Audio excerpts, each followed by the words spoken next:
afternoon, everyone. We're happy to have you with us, and extra happy to have Len Campanaro back with us. Those of you who've been here before know what an outstanding job Len always does. And today he's chosen to speak on penguins, which I think will be fascinating. So as always, please turn off your phones, sit back, and relax. And also, welcome to Mrs. Campanaro, who's with us too.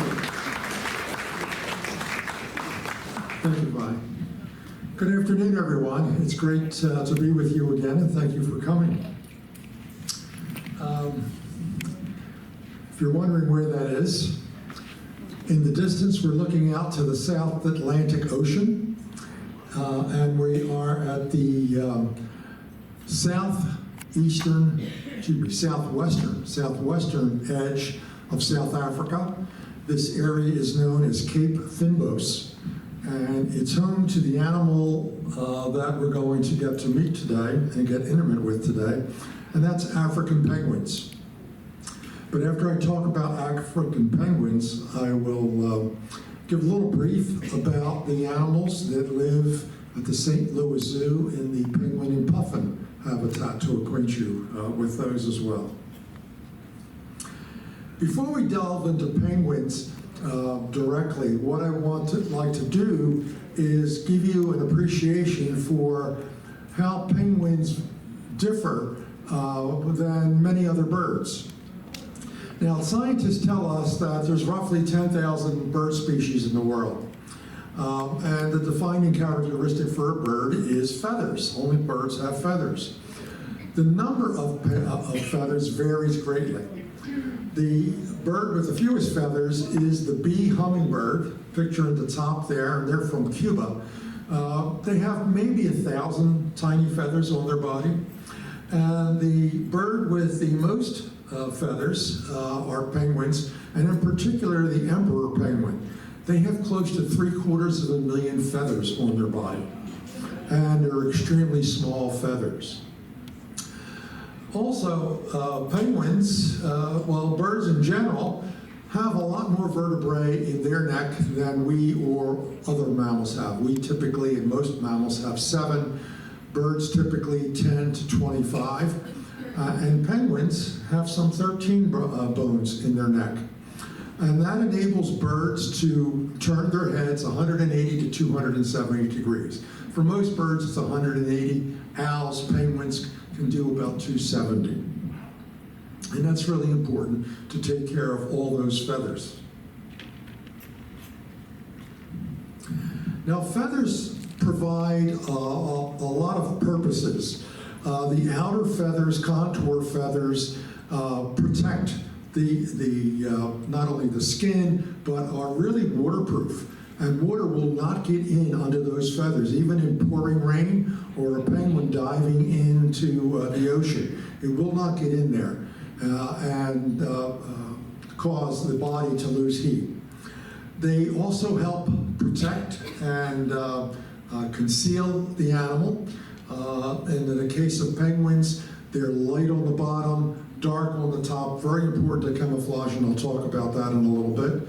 Helps advertise. It's a way for a male to get a female, you know. If he looks better, you know, she's going to be more interested in him. For recognition, when we look at a robin, or a cardinal, we say, oh, that's a cardinal, it's red, and so forth. But birds can see ultraviolet light. So they see minute details of colors that our eyes can't do. So a female bird can easily recognize her mate by slight variances in maybe that red of his feathers. Yes, they enable flight, and as I said, they provide insulation. They're made of keratin, like our hair, no different than that. Average bird has about 20 feathers per square inch. Penguins, they're much more dense. They live in much colder weather for most of them, so they're going to have 80 to 100 feathers per square inch.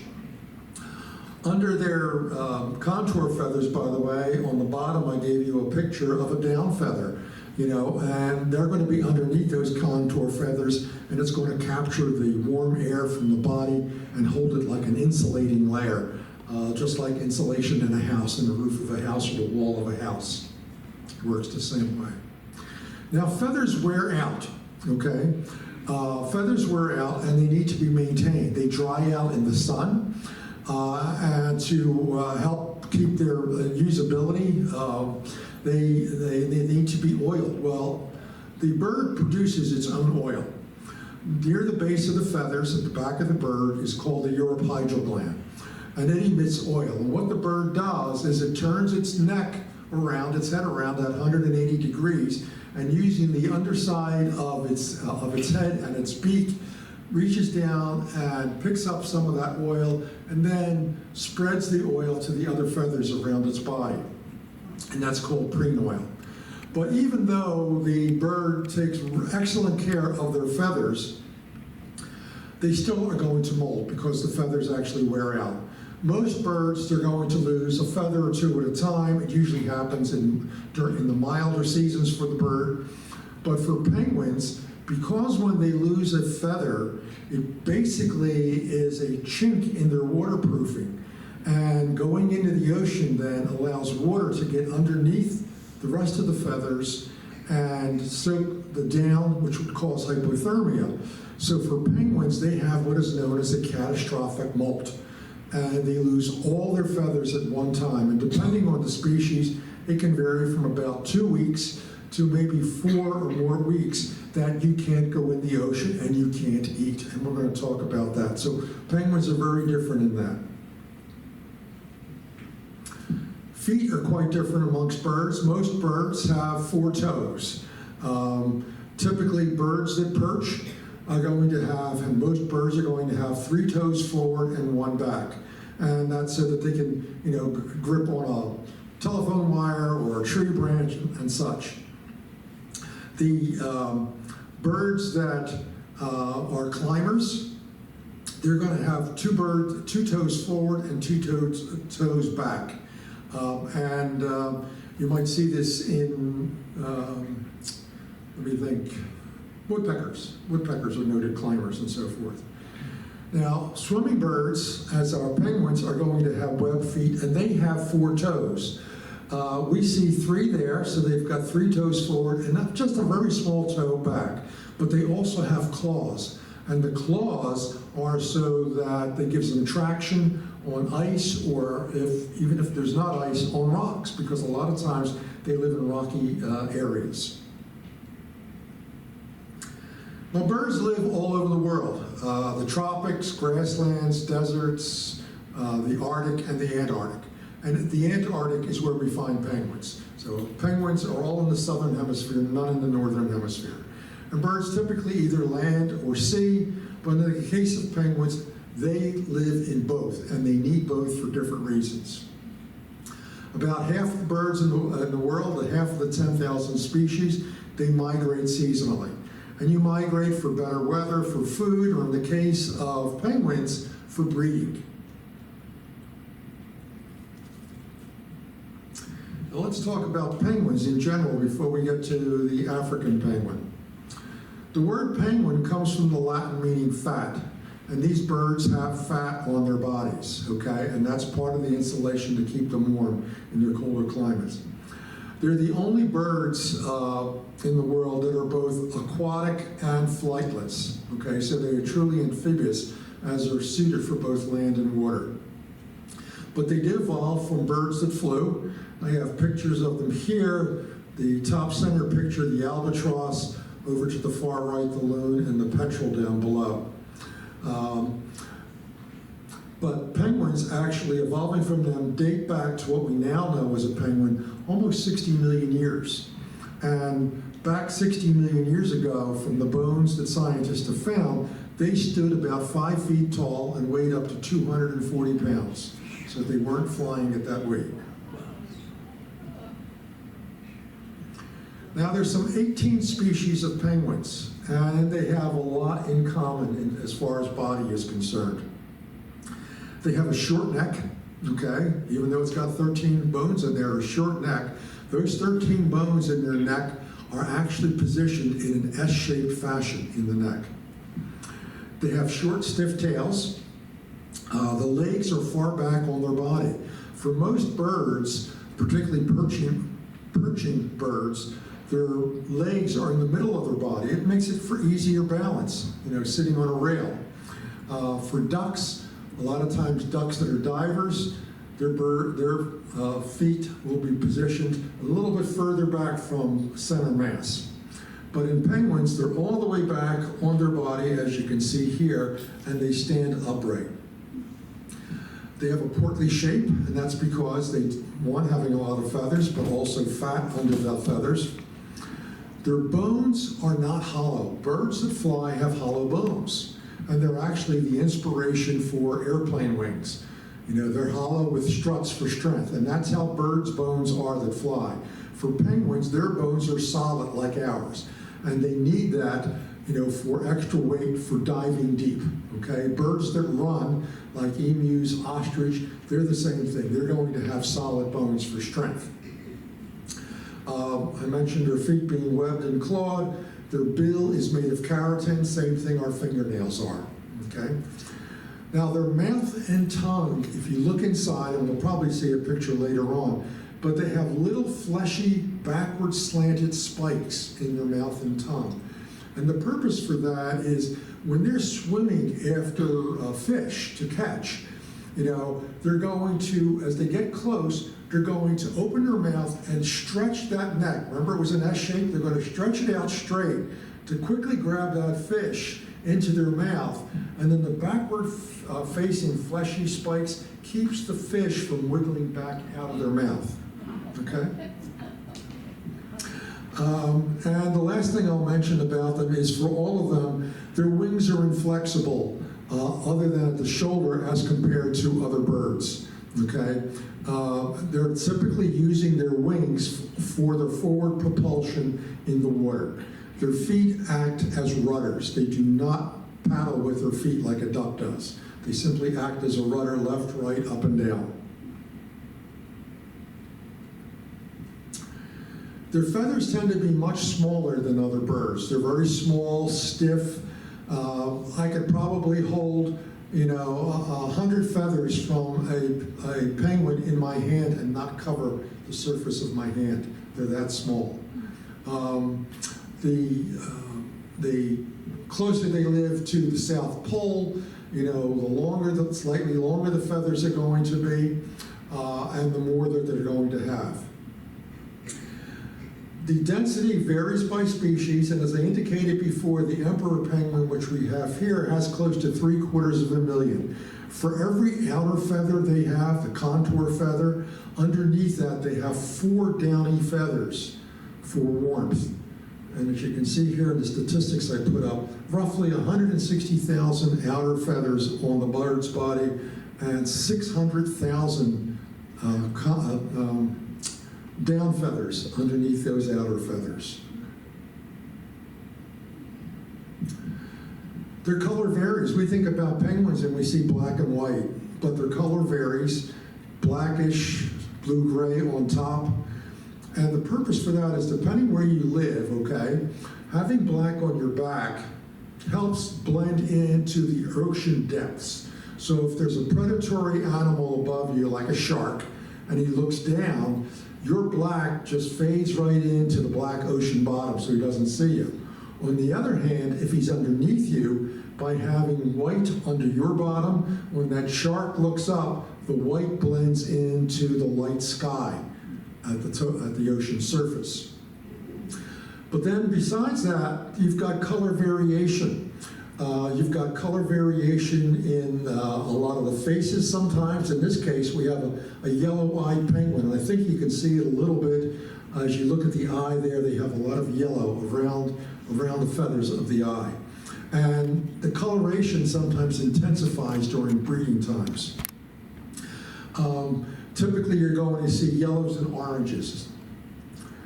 They also will have stripes and spots on their bodies as well. Some of them, not all of them. It depends. It's all part of camouflage for what you deal with. And it's all part of helping the individual birds recognize each other individually. Now, vision is their most important sense.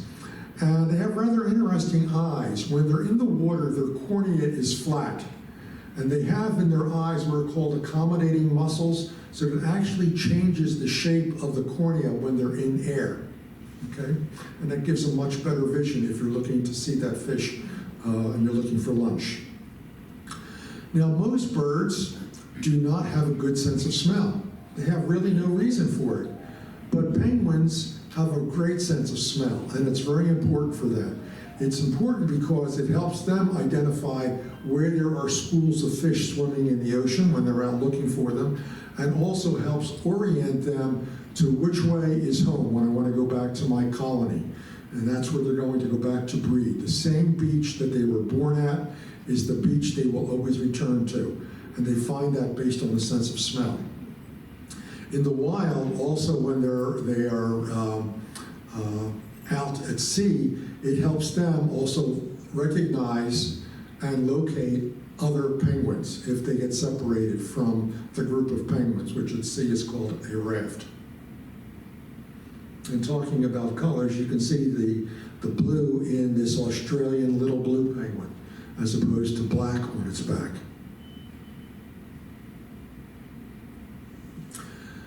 Now, like us, they thermoregulate their body temperature. Their normal body temperature is about 102 degrees, but you don't want to sleep with a penguin because they have cold feet. Only 43 to 49 degrees on their feet. And that's important because when the weather's hot, that's part of the way of cooling their bodies off. As the blood flows through there, it helps cool. Now, their arteries and veins are close to each other so that, when blood is returning from the extremities back to the heart, by the time it gets there, it's close to 102 degrees, so it's not a shock to the heart.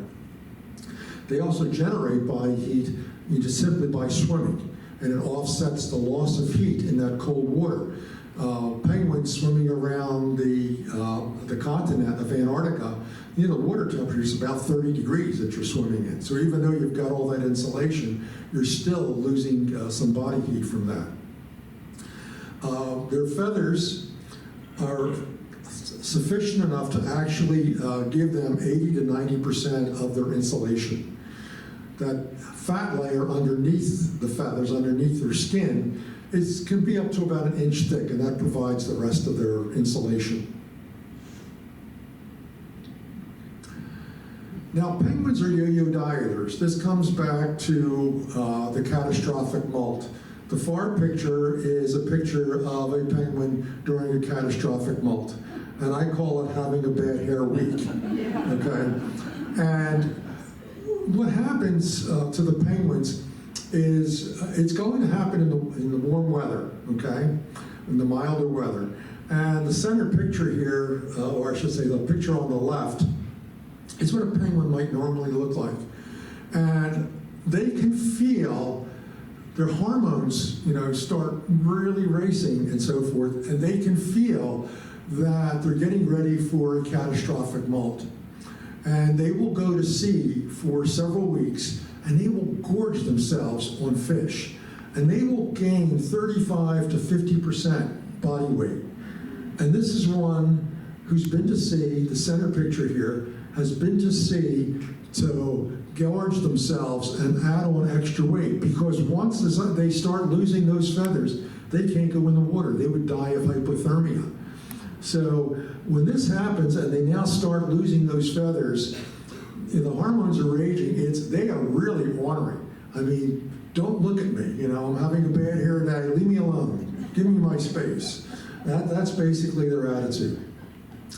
And it's going to vary from 2 to 5 weeks, depending on the particular species. But once their new feathers come in, it's like they want to show off. I've got a new hairdo, and they're going to strut their stuff. And at that point, that they can go back to the water, they've lost about 50% of their body weight. So they're coming back and they're looking almost emaciated. And then they're going to go to sea again and put on, get themselves back to a normal weight. Now, distribution of penguins is basically all only in the southern hemisphere, and for most of them, it's around the Antarctic. But so you're going to find most of them down in this area here. But there are actually 4 species of penguins who are called temperate penguins. They're like me; they don't like snow. Okay, and we're going to talk about those that come from Africa here, called the African penguin, of course, along the southern part of South America here, sometimes stretching all the way up to Brazil. In fact, there was a news piece this past week about penguins at Rio de Janeiro, Ipanema Beach. Believe it or not, people actually had penguins swimming around while they were bathing there at the beach. And they had swum that far north. But these are Magellanic penguins. And here on the Pacific coast of South America, Chile and Peru, you'll find Humboldt penguins, which is what we have, one of the species we have at the St. Louis Zoo. And then this little blue spot right there, that's the Galapagos Islands. On the equator, where the famous tortoises live, there are penguins that live there too, believe it or not. And they're giving you a picture, the bottom picture here, of what a Galapagos penguin looks like.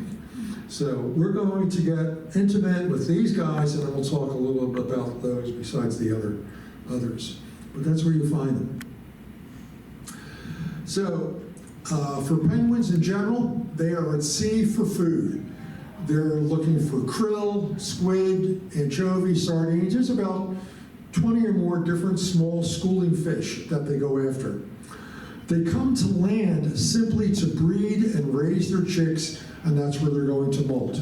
And after they have finished breeding, raising chicks, and molting, they're spending the rest of their lives out at water, out in the sea.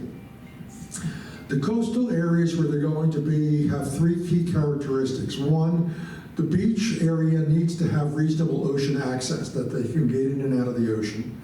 There should be sufficient food in that area so that they don't have to go too far to find food, especially if you've got chicks and you got to get out, get food, and bring food back to the family.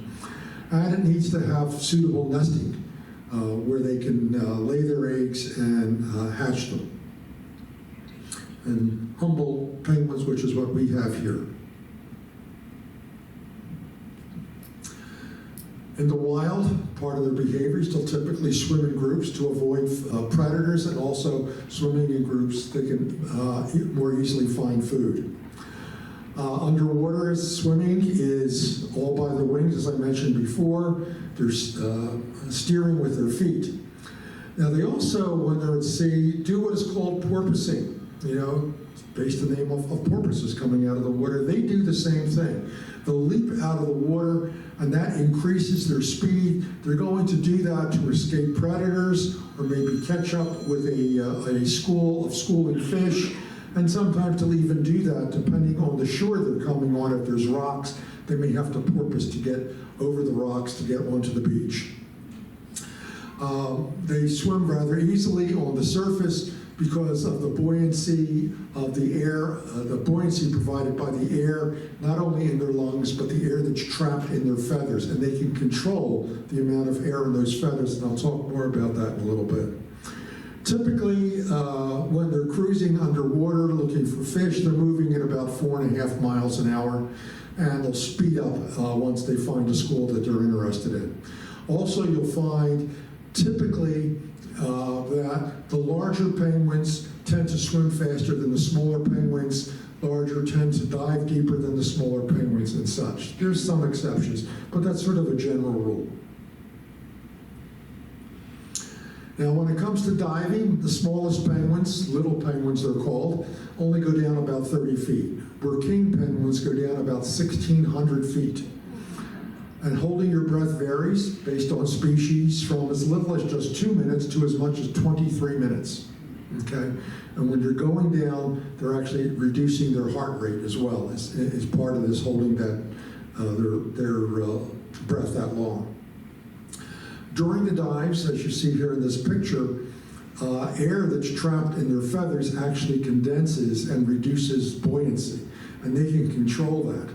And then when they're ascending, they'll release that air. They control the release of it. It leaves a trail of bubbles, and it allows them to swim faster coming back up to the surface. Let's see. Yeah, I think I've covered it. Getting ashore, in some cases you just waddle ashore. And in some cases you do spectacular leaps, as you're seeing here in the upper picture. And they may have to leap sometimes 3 to 6 feet to get out of the water and onto the beach. When they are ashore, they basically have 3 methods of locomotion. Typical we always think of is waddling. And they don't waddle very fast. They do about less than a mile an hour. But they do get around even at that. They'll hop over small gaps and rocks, and they're known for tobogganing when there's snow and ice. They'll just simply slide on their stomachs to get where they want to go. They do nap. They can take naps very, very short, just maybe 4 seconds or so, but they're known to sleep as much as 11 hours.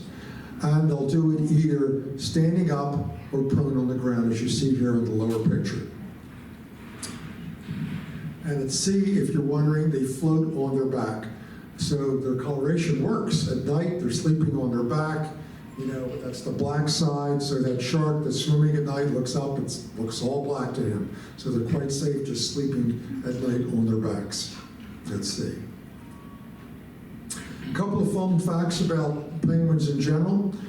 Their home shore, where a group of penguins comes from, is called a colony. A small group of penguins waddling along on land is called a waddle, and a small group of penguins out at sea together is called a raft. So let's talk about African penguins. They're famously known as the jackass penguins, and that's because when they bray, they sound like a jackass. They literally do. So their distribution is primarily on the southern and southwestern coast of South Africa here, but they go all the way up through Namibia and are wrapped around to Mozambique on the Indian Ocean side of Africa. They have some 28 nesting sites, so you've got 28 colonies. Many of them are on the mainland, but there are some that are just on islands just off the mainland. These penguins are endangered.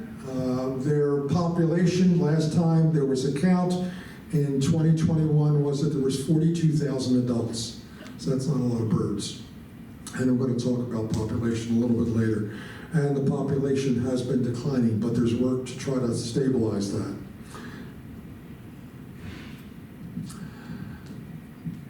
What they like, this particular species of penguins, they like a flat sandy beach, as you see here in the upper picture. And on the islands, they basically have rock-strewn islands. But in either case, they want vegetation nearby, so they've got some ground cover. At sea, they primarily like swimming along the west coast of Africa in what is called the Benguela Current, which flows around across the South Atlantic to South America and roams about. But this is the area that you typically find them, and they'll even come from the east coast of Africa and wrap around here. During breeding season, you can't get too far from your nest. So male and female, they're monogamous. They'll take turns with incubating the eggs from 24 to 48 hours. So you go out, get something to eat, or get food to bring back if the chicks have hatched, and you can't go too far and too long. So typically they don't want to go more than about 12 miles out to sea. Okay, so having food nearby, is very important. After you've gone through either breeding or molting, you've gone through that, the adults will go much further. They'll go about 250 miles out to sea. Interesting thing is that juvenile penguins, youngsters, the first year that they have fledged and they leave their nest and they go to sea, they go out 1,200 miles and don't come back for a year, but they always come back to the beach that they were born on. These guys, they're on the cute side, only stand about 2 feet tall, 5 to 9 pounds. Male a little bit larger than the female. Their identifying colors that they're known for is the gray stripe on their beak that you can see right here, and then the stripe on their breast with all of these spots. Now there's another species or two that has this, the Humboldt has this, but the striping and the pink around the eye is slightly different on them than it is from the African penguin. The dots on their chest are unique to each animal. They're unique as human fingerprints. And that's how they find each other, because I mentioned that they're monogamous. That's how they find each other when they come back from their time at sea. They will find each other based on that and the sound of the voice. Because even though to us it just sounds like it's any ordinary donkey braying, for them it's very distinctive. The other thing I'll mention, the pink that you see around the eye, that's a bare spot. There are no feathers there. That's not a coloration for feathers, that's bare skin. And they live in a warmer climate, okay, on the coast of South Africa. So it's one of their ways of also cooling their blood to help cool themselves.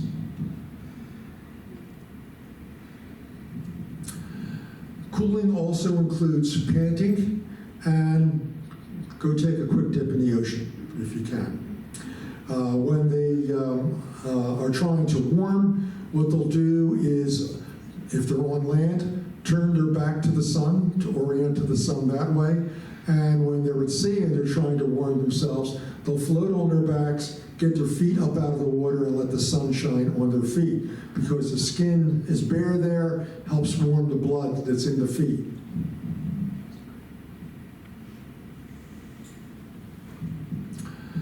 When they're foraging for food, they start at sunrise, and they're going to stay at sea at night. And they'll be out there for many days if they're not having to come back to a nesting site. The typical travel is going to be dependent on the density of fish in a given area. So they may travel 4 to 20 miles a day as they roam looking for food. When they're foraging, they're spending 40% of the time underwater. Okay, they're swimming in a zigzag pattern looking for the schools of fish 2 to 4 miles an hour. And for these guys, the fastest they can go is when they're porpoising about 7 miles an hour coming out of the water, either to get away from a shark or to catch up with a school of fish. Typical dive for these guys is between 50 and 80 feet. Maximum for the African penguin is about 300 feet. Their dive time is holding their breath is 2 to 4.5 minutes. They're going to eat their prey when they're underwater. They're swallowing it whole, no teeth in birds. And the typical types of fish that they're interested in are anchovies, sardines, herring, and squid. And they've given you a picture here of a sardine school that they would look for and go after. But all total, there's about 18 different types of fish that these penguins will eat. They're going to eat about a pound of these little fish a day, and over the course of the year consume about 300 pounds. So why isn't it 360 pounds? Remember, they've got time when they can't go to sea to eat, either because they're molting or during breeding and incubation. So it works out to about 300 pounds of fish a year. Basically community living. This is Boulder Beach in South Africa. When they molt and they breed, the whole colony just about does it together at the same time. For these birds, it'll be between November and January that they're molting, and it varies by beach, okay? The molting period lasts about 18 days. At sea, they will go to sea and they will forage in groups of 10 to 50, and they'll do synchronized dives of about a dozen birds. Now they can get aggressive, and basically they get aggressive when you don't give them their space. They don't like an unrelated bird, okay? They're fine with their mate, but they don't like an unrelated bird closer than 20 inches. You know, it's like elbow room, cried Daniel Boone, you know? And what they'll wind up doing is they'll point their beaks at each other, and they'll stand erect and hold their head up high and shake their head back and forth, side to side. And if that doesn't get you away, they'll start dueling with their beaks, and sometimes they'll lock up their beaks, and they're struggling then to get them apart. The other time that they get aggressive, and they're famous for this, is amongst the male penguins. They will steal nesting material from your neighbor. So that will cause a fight, of course. And when they're fighting, they will oftentimes beat each other with their flippers as well, and growl while they're pecking. Now I mentioned they bray like donkeys, and this is particularly the males. The male is the one who's trying to attract a female. And he's the one who's going to build the nest, and he's going to bray to advertise his territory. He's got this nice looking nest, and he wants the girls to take notice of him and find him and mate with him at his nesting site. They will also bray on dark, foggy nights at sea to find other penguins if they get separated. And I mentioned this before. Annually, when they come back to their breeding site looking for your mate that you had the previous season, they bray then to find each other. The young aren't into braying. It's basically hisses and high-pitched squeals. Now, courtship is a very noisy time of year. Everybody's braying. And they're monogamous mostly, the female's doing the selection. And what the male is doing, he's going to do what is called an ecstatic display. And he's going to stretch his neck up high, point the bill vertically, he's going to flap his wings, and he's going to bray. He's trying to make himself as obvious as he possibly can. And if he finds a female that's interested in him, she's going to do this back to him. And they'll also do this once they have eggs and they're incubating eggs and they change shifts every day or two. They do the same thing, and it basically reinforces bonding amongst the birds. They will bow to each other, and they will also preen each other as part of forming that bond that causes them to be monogamous. You see here the two birds doing this together, and it's called an oblique stare bow. The male doing it, bowing to the female, and then she's going to do it. And once she does it, the male knows, she wants to breed with him. He lays down prone on the ground, and with one foot, he kind of paddles backwards with one foot, and that basically seals the deal. They're united. And then he'll nibble at her and preen her feathers. Copulation occurs at the nest site. The female will sit, the male will mount her. He's going to pat her sides with his flippers, and then she, as you can see in this picture, is holding her tail stiffly upright so that they can breed. Breeding lasts about 1 to 3 minutes. Their nests basically are burrows. In modern times, are burrows lined with twigs, feathers, bones, stones, anything that he can find or can steal. And it's usually in sandy soil, and it's really exposed to the elements. And this is a real shame because historically they used guano. Guano is penguin poop. And humans removed penguin poop to use it for fertilizer. The penguin, the guano, which they would dig down into it, actually had an insulating quality to it that helped in maintaining the steady temperature for egg incubation. But in modern times, basically, they're faced with shallow scrapes. If they're lucky, they might find some covering under rocks or vegetation. And I'm going to come back and talk about that a little bit more as we go on. Typically laying 1 to 2 eggs, and they lay 1 egg at a time, 2 to 4 days apart. As soon as they lay the first egg, they'll start incubating that. Okay, second egg comes along, they'll incubate both together. So hatching is separated by, again, it's going to be like generally 2 to 4 days. Incubation time for this species is some 40 days, and it's shared equally between the male and the female in basically 2-day shifts. If the mate doesn't come back, and the only reason why the mate doesn't come back, it got eaten by a predator. Penguins have been known to stay on those eggs for up to 11 days before they need some food and some relief from the heat. So, but typically they're relieving each other every 2 days. Switching is typically done at dusk as well.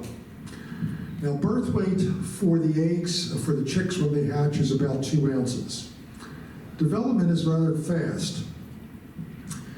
By 14 days of age, 2 weeks, they're up to a pound and they have their first molt.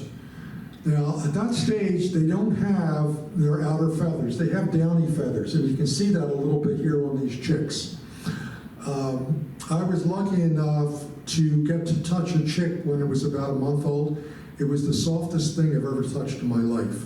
And it's beyond description. They'll stand at about 21 days and walk. They'll start to roam up to 20 yards from the nest.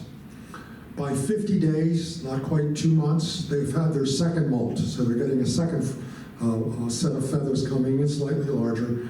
And by 90 days, 3 months of age, they've got their outer feathers. They have fledged. At that point, they're ready to go to sea. They weigh about 5 pounds, and usually within a week, 10 days, they leave home and they go to sea for a year. And that's when they go out 1,200 miles that first year. They're not going to get their adult plumage with the distinctive stripe and all the spots for another 13 to 22 months, okay, once they leave. And they don't get to their first reproduction until they're about 4 years old. Lifespan in the wild is unknown. In managed care, it's plus or minus 20 years. Their predators at sea are cave seals, the center picture at the top. They'll go after them at sea, also sharks, and then gulls, kelp gulls, ibis, and rats will go after eggs and small chicks. And then people bring pet cats to the beach, and the cats will go after them also, and then you also have some mole snakes going after the eggs as well. Now, the International Union for the Conservation of Nature classifies these as endangered and in rapid decline.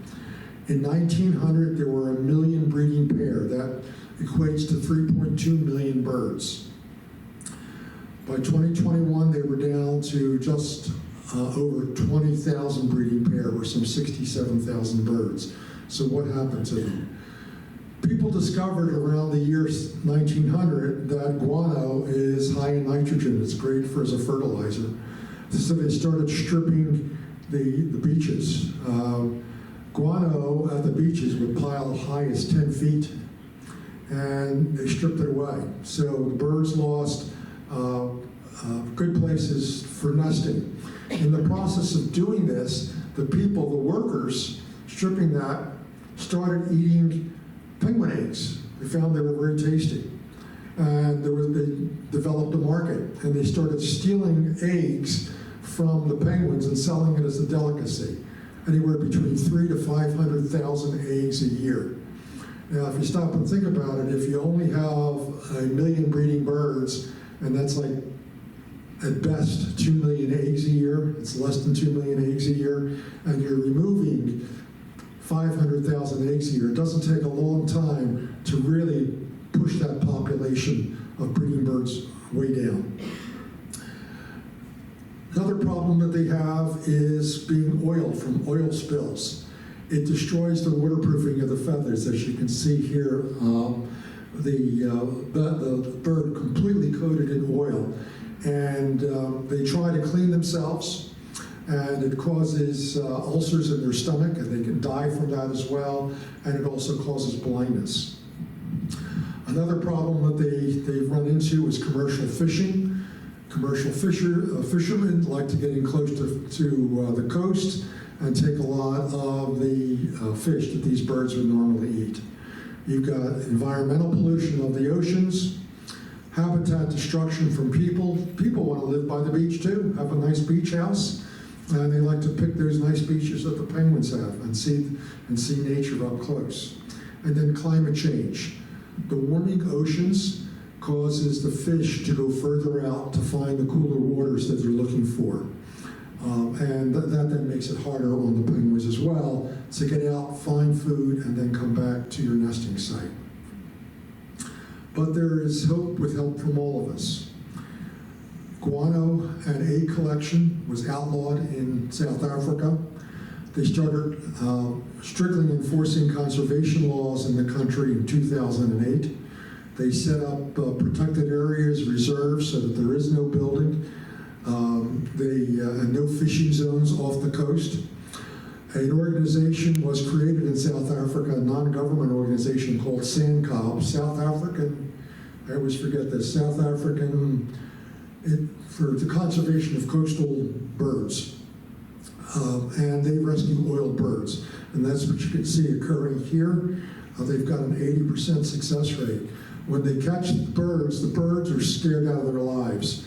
And they're picking away at the people trying to rescue them. And they have really sharp hook beaks. And it just really tears into the flesh of the people trying to help them. They use Dove, the dishwasher detergent. It's excellent for removing oil from the birds. But each bird needs 10 baths, 8 to 10 baths in clean water to completely get rid of all of the oil. And once they have gotten rid of all the oil, their health is restored and so forth, they re-release them. What the rescuers have found is that some of the birds that they save the same bird multiple times. And they know that because when they get a bird that was rescued once before, the birds don't peck at them. The bird recognizes that they're helping them. So, also because they've lost guano, they have created artificial nests. This was work of SANCOB. A couple of the zoos, San Diego was involved in this, and Owens Corning. They made these sort of, I don't know, I call it a little teepee, but basically it's a little birdhouse that sits on the ground, and it's double hulled. As you can see here in this picture, you need that layer of insulating air in there, because otherwise, where the bird is going to be with its young, it'll get too hot. And this has worked. Through fundraising efforts, a lot of these have been put at a lot of the beaches so that these birds have a better chance for survival and their young have a better chance of survival. Now, the St. Louis Zoo doesn't have South African or African penguins, but the zoo does similar work to help save Humboldt penguins on the Pacific coast. So as I always say, support our zoo because they're doing work for the other species. And all the accredited zoos do work for different species. So whenever you see an accredited zoo, you always want to support them because they're helping to save animals in the wild around the world. So let's talk about penguins at the St. Louis Zoo for a moment. And here we have 4 species of birds, 4 species of penguins at the zoo. Outside the zoo, you ever see the birds out there? Think it's too hot for them? No, they're the Humboldts. They're the ones that don't like cold weather, so they want to be outside. So they're the Humboldt penguins. And then inside, you're going to find 3 species that like cold weather. The king penguin, which is the 2nd largest species of penguin, the Gen 2, the 3rd largest, and then the southern rockhoppers, which are really funny birds. And let's meet each of them. So we have roughly 22 Humboldt penguins at the zoo. The IUCN classifies them as vulnerable. Only about 24,000 adults here, and they're decreasing. And if you ask me, why is this one classified as vulnerable and the other one is endangered, I don't know. especially since both are decreasing. Sometimes you see that if one is increasing while the other is decreasing. I don't know why, but this one are classified as vulnerable, which is one step above endangered. They're similar size. They've got that same black band as you saw on the southern penguin, the African penguin, and the black dots, but their pink is more underneath the eye than above the eye, as you saw. Life expectancy for these birds is 16 to 22 years. They are also monogamous for life. On the map there, you can see exactly where they tend to nest. They'll lay 1 to 3 eggs, and fledging is slightly longer, about 80 days. Swimming speed is a little bit more, up to 18 miles an hour, and they'll dive about 500 feet. They're going to eat about 1% of their body weight per day in fish. So, roughly they're, eating a little over a pound of fish. King penguin, we have some 13 at the zoo. There's 2.2 million. So the IUCN classifies them as least concern. And they're in different places in the waters, the cold waters around the Antarctic. You can see them here off of the east coast of Africa. Here we have them below, the east coast of South America. Here we have them below Africa, and then here below New Zealand, all surrounding the Antarctic. Much colder weather, water temperatures where they are. By the way, in comparison, remember I said around the Arctic about 30 degrees. For the African penguins and the Humboldts, their water temperature there is like 45 to 60 degrees. So you can see the difference in what they deal with. These penguins are much larger. They stand almost 3 feet high, weigh about 40 pounds. Life expectancy, about 26 years, a little bit longer than the smaller ones. Now, they're only monogamous for 1 year, just for that season. They only lay 1 egg, and they incubate about 60 days. And these guys, they're going to hold the eggs on their feet in 24-hour shifts. And the chicks have a longer fledge period. It takes them about 270 days, almost 9 months, to get their outer feathers, as opposed to those 90 days, 3 months for the African penguin. Even though they're bigger, don't swim quite as fast as the last penguin species we talked about, only about 6 miles an hour, but they can dive the deepest, 1,600 feet. And they eat a lot of fish a day, about 400 fish a day.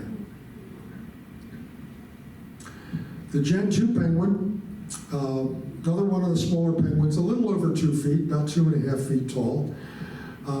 They're classified as threatened with about 750,000 adults. Now, they are also monogamous for life, and you can see on the lower map where you would find them at sea. They're going to be all wrapped around the bottom end of South America, stretching from the western part of the South Atlantic over across the Pacific, in close to the Arctic. They are the fastest diving bird, and they can get up to 22 miles an hour. And that's pretty darn fast to be diving down in the water, going down about 650 feet, not inches. I didn't see that before, but 650 feet. And they too will eat about 10% of their body weight in fish each day. And then one of the ones I think are really funny looking are the southern rockhopper. And remember I talked about oranges and yellows and so forth, and wanting to have some great plumage to attract a mate. This is a great example of it. And they're classified as vulnerable. There's 4.2 million of them, and it's decreasing. They're not very tall, only about 20 inches. Average life, only about 10, but up to about 30 years in managed care. They too are monogamous for life. They lay 2 eggs, but only incubate 1 egg. They'll have it in their nest in a burrow or a high grass. They fledge similar to the African penguin in 70 days. And there's like 3 subspecies of these, and you can see in the areas here in the South Atlantic and then off the southern coast of Australia and New Zealand. So the different colors, the green versus yellow versus blue, different subspecies with concentrations around the islands where they might go and do their breeding, just the way African penguins would come ashore in Africa. Unlike other penguins that mostly eat schooling fish, these like to eat krill for the most part. And unlike other penguins who waddle, these hop, okay? And they tend to bound more than you see other penguins bounding, hence the name the rockhopper. Now, at Penguin and Puffin Coast, you also have puffins, of course. If you think back to the last time you were in that habitat at the zoo here, did you notice that one room, the lights are brighter than the other room? I don't know. Next time you go, take notice of that. The lighting in each room corresponds to the lighting in the hemisphere. Right now, it's winter down in the Antarctic. So the lighting where the penguins are is dim because the sunlight would be dim there. The lighting where the puffins are is bright because puffins are from the northern hemisphere, the North Atlantic and the North Pacific. And we have two species of puffins at the zoo that are from the North Pacific, the horned puffin and the tufted puffin. So the horned puffin, least concern, some 800,000 adult birds. They're called the clowns of the sea, and it's because of their facial colorings. They look like they've been made up like a circus clown. And the color actually intensifies when they come to breeding season to attract a mate. Small birds only weigh about 1.5 pounds, wingspan about 22 inches. You can see their range on the map here, all across the northern Pacific here. And, from basically California, they're off the shore from California, so they're not right up to the shore, but off the shore and all the way over to Japan. And these will, where the red is, are the areas that they will come ashore to do their breeding. Like penguins, they're going to breed and lay their eggs on cliffs, on land. Other than that, they stay at sea all year long. They too are monogamous, typically laying one egg, fledging in about 44 days. They really can carry a lot of fish. When they're carrying fish back to their nest, they can carry up to 10 fish in their beak. But remember, these are all small fish. And they'll also eat worms. Now, the tufted puffins, also considered least concern, about 2.3 million of these. They're called parrots of the sea. And again, if you look at the heads and the feathers coming off their heads, the back of their heads, they look like parrots. So they're known as the parrots of the sea. Roughly 2.3 million. Again, similar size to the horned puffins that we saw. They do the same thing, stay at sea except for breeding. And again, on this map, you can see where their range is, all the way down to Southern California, but out at sea. They're going to be breeding and having their nest more to the north, where you see the oranges on the map around the Pacific Rim there. Lay one egg a year. They will eat small fish and also urchins. Oh, and a group of puffins is called a circus.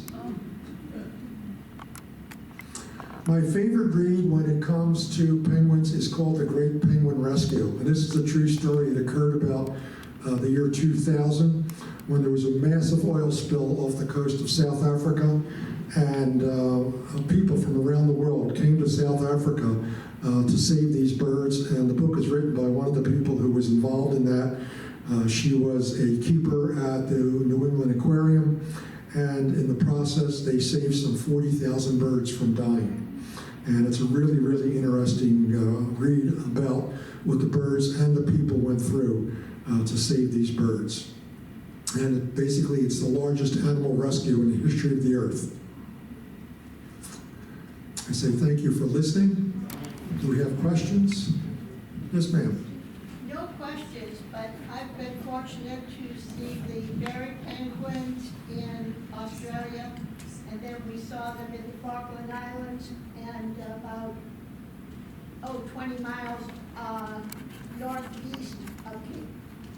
You know, penguins are really fun to watch. They really are full of antics. I know for a while, this was pre-COVID, the San Diego Zoo actually had a podcast of the drama of penguins, and they would, tell a story with it. It was really entertaining because they're very entertaining, very social birds. Yes. They were very cautious every time we went to see them. No flash on the camera, no loud talking. Stay where we tell you to stay. We saw the fairy penguins come in from the ocean and go up into nests in a hillside to feed the babies. Yeah, I'm not surprised because they don't want you to scare the birds away so that they wouldn't feed their babies and their babies would die. Yes, ma'am. How large are the eggs compared to chicken eggs?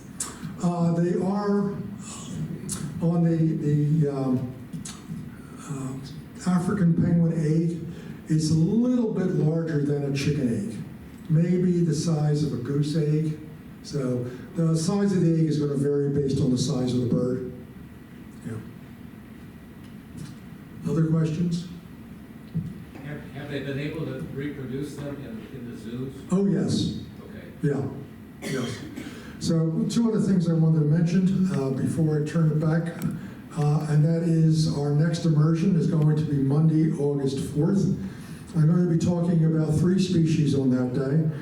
Galapagos tortoises, which are one of my favorites, camels, and guanaco. And everybody's going to say, what's a guanaco? Well, you'll have to come to find out. And the other thing I was going to mention is a save the date. We're in the planning stages of an excursion from here, which I would lead a tour at the zoo. It's Friday, October 17th. My intention is to focus on newcomers to the zoo. We've got 2 new polar bears that are about 2.5 years old, Kaluk and Kalu. We have 5 new cheetah cubs. Okay, they haven't been out on exhibit yet, probably another month or so, but there'll be a lot of fun to watch. Of course, everybody's heard about the baby elephant. And of course, I'm going to take you to see the penguins since we've been talking about those. And we'll be seeing other animals as well. So, like I say, save the date, the 17th, conditions permitting.